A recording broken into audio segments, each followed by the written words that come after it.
So, welcome back, guys. Welcome back to Movies for the People. We, maybe sound a little bit different. Maybe just a little bit. Maybe. Hopefully. We're not in my bedroom anymore. No bedroom. We are in a dedicated recording space, but we can't tell you where it is. Ever. Maybe we will eventually, but we also can't tell you who gave it to us.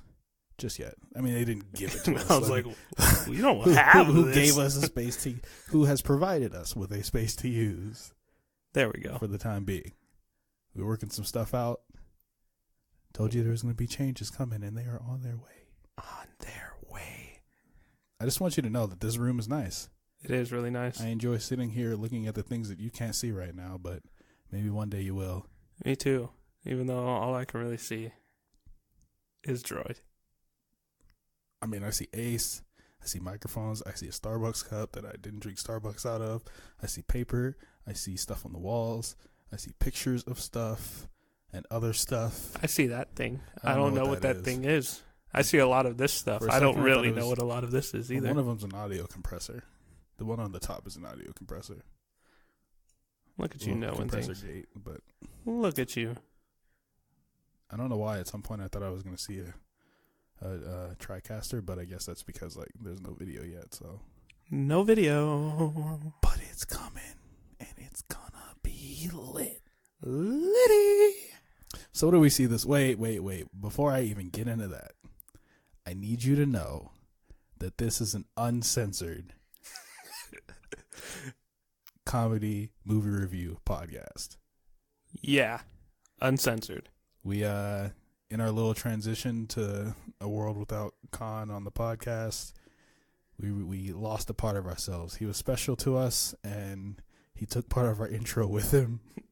So we just stopped telling people it was uncensored. Somebody called me out on it. Yeah. So just so you know, there may or may not be some language that may or may not be suitable for what may or may not be a child. If you'd like to call it that, whatever it is. I'm talking about the living organism that may or may not be a child in your house. I don't know. Is it? It's a living organism. In my house? I didn't say your house. You did say in your house. I was talking to the people. Oh. You never talk to me anymore. Oh my God. People, do you hear this? Listen to him. Anyway, what do we see this week, Ace? We didn't go to the movie theaters, even though we thought we might be. We were real close to going to the theaters. It was like a real quick decision to change it up. Probably about 35-minute quick. Like, we would have been late for the movie if we changed it up anymore. Nah. Bismarck's small. North Dakota's small. You never be late for the movie unless you're really, really bullshitting. Have we ever been late for a movie? Yeah. There was one. What did we see when we sat? Was it? What did we see when we sat in the front row? That wasn't late. We were ahead of time, but everybody else was super hyped. It was. Was it Fantastic Beasts? Yes. Okay. It was Fantastic Beasts. Yeah, we sat in the front row. It's horrible. I hated it. Actually, no, it wasn't Fantastic Beasts. You know how I know it wasn't Fantastic Beasts? Because we sat in the back. Because Mm-hmm. we were hyped. It was, yeah. Shit, what did we see recently? We saw Fantastic Beasts, Creed. It wasn't Creed, was it? Was it? Shit, it was. It was because, no, it wasn't. It was Bohemian Rhapsody.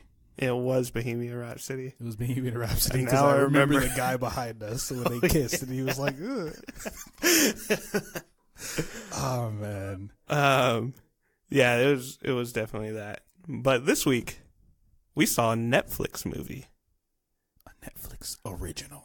I don't know if it was actually an original. Like, I mean, it's original because Netflix made it, but like, when you hear it, you're immediately going Disney in your head. Yeah. We watched Mowgli. Yeah. Not the child, but the movie about the child, because it would be weird to watch some strange kid running through the jungle in nothing but nothing. It's the story of a boy in the jungle with no book. The book is for Disney. This kid doesn't read. He is illiterate. He just fights. and runs. That's what this whole movie is about. He didn't really fight that much. Running. Yeah, he didn't fight at all. I mean, he did fight, but like... Who'd he fight? His greatest nemesis. The one... He never fought anybody. Oh my God. He was a real OG. He hired others to do his He didn't hire anybody either. He was out there tricking people. He was paying. Paying in jungle money. So like leaves. And nuts and berries. Oh my God. What did it like? I enjoyed the movie, but I don't think it was as good as like the live action Jungle Book. It definitely wasn't. I mean, Jon Favreau directed the live action Jungle Book. If you don't know, he is my favorite director, and he killed it. And he's doing Lion King. Oh, is he? Yes. No. Now. Oh. No, I don't know why I forgot that. I had to have known that. You should have. I'm pretty sure we talked about it Multiple on our times. Creed episode. Maybe we did. But Andy Serkis directed this one. I mean, that's cool. I was pretty hyped going in because it's a mocap movie directed by the godfather of mocap. Yeah. That is pretty exciting, I guess. But like, has he directed anything else? No, there's like a few little things, nothing serious. Okay. I feel the same way about him directing this as I did like Bradley Cooper directing what was it? Stars Born. I was like, probably going to be good, but we're going to wait and see. And we waited and we saw, and it was pretty good. Well, I mean, Bradley Cooper fucking killed it. Bradley Cooper did kill it. So did Lady Gaga. That, for first time directing, it's Bradley Cooper. We didn't give him a shout out on that episode, and I felt so bad. I think we did. No, we didn't. I know we didn't because I like freaked out about it after the fact. How dare we? I've been thinking about it for weeks now. So yes, Bradley Cooper. Is this what haunts you at night? I'm gonna tell you, the stuff that haunts me at night is like the most menial shit in the world. Like nobody cares. Not mentioning Bradley Cooper. Yes, I can understand it. Anyway, Andy Serkis, good. He did a good job. If you're comparing it to the live action Disney Jungle Book movie, let me tell you, it doesn't really compare. It doesn't have that magic that Disney brings to things. The story is just, the story has the same core elements, but it's still very different. And I mean, obviously I can't tell you why because this is our spoiler-free review, but I one thing that I thought was hilarious is that like Baloo had Andy Serkis's face. He did. It just looked like Andy Serkis. It just as like a big hairy thing. I feel like this is the only movie I've ever seen with Andy Serkis mocapping something where I was like, that's Andy Serkis. Yes. And I mean, I was okay with it, but like, it kind of did. I didn't see Baloo as Baloo anymore. Yeah. This is a different Baloo. He's not your fun-loving, blue bear. Yeah. He's old and wizened. Wizened. His jaw hangs. I didn't realize that Christian Bale was playing Bagheera. Yeah. Once again, probably knew that before, but I like looked it up while we were watching the movie. I was like, oh, it's Batman. It is Batman. But now he's Catman.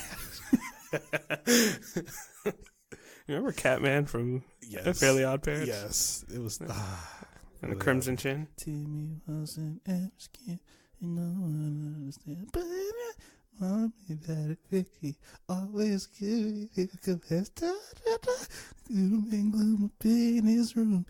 Okay. I was debating if I should cut you off, but I just kind of started enjoying it. Have you heard the new one? There's like a new. Yes, because he has to like share his Odd Parents with who? Some random girl who also needed because of something that Timmy did. I don't remember. How long has he had those Fairly Odd Parents? Longer than he's supposed to. He'll never not have Fairly Odd Parents because like he's done a bunch of random shit that like ended up getting him through loopholes. I like how they're called fairy godparents, but we call them fairly odd parents. I don't care. He'll never not have fairly odd parents. I mean, his own parents, his real parents, are pretty fairly odd. His mom not so much. His dad, yeah. Dingleberg. Gotta get back. You know who surprised me being in this movie? Who? Frida Pinto. Who's that?